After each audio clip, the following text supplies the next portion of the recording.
President, at the outset, allow me to thank you for convening this crucial debate under the resumed 10th Emergency Special Session of the General Assembly.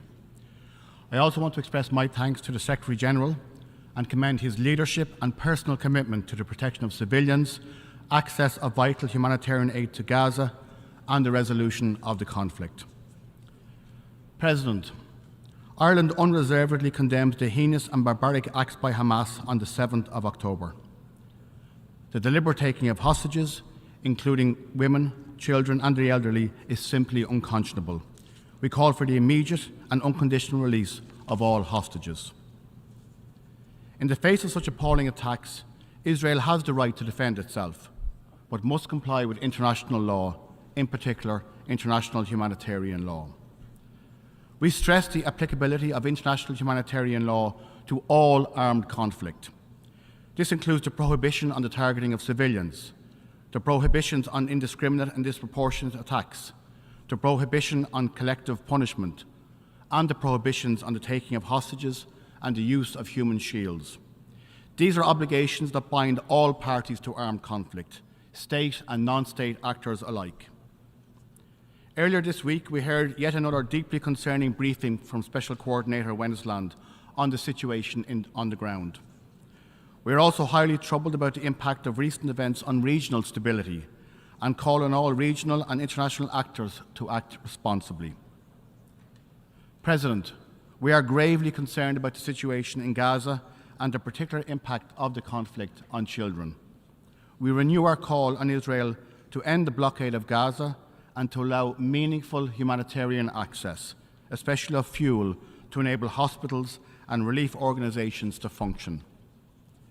Civilians in Gaza must have access to basic necessities: water, medicine, food and fuel.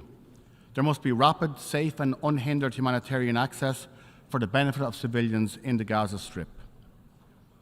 Ireland again echoes the Secretary-General's call for a humanitarian ceasefire or a humanitarian pause to ensure that the humanitarian needs of the population can be comprehensively met.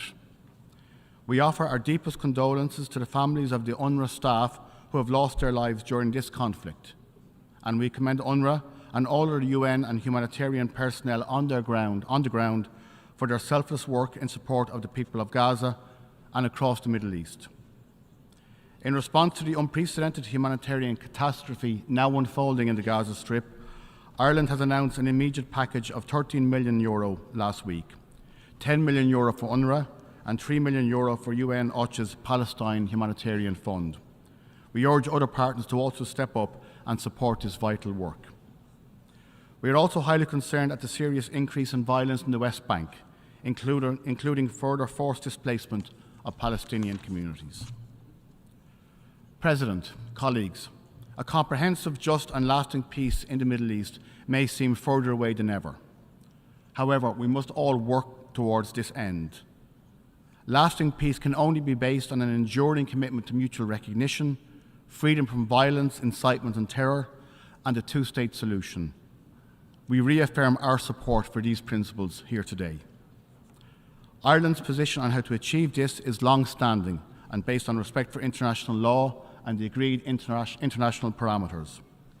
The two-state solution that ends the occupation, that meets Israeli and Palestinian security needs and Palestinian aspirations for statehood and sovereignty based on the 1967 borders and with Jerusalem as the capital of both states, offers the only prospect for sustainable peace.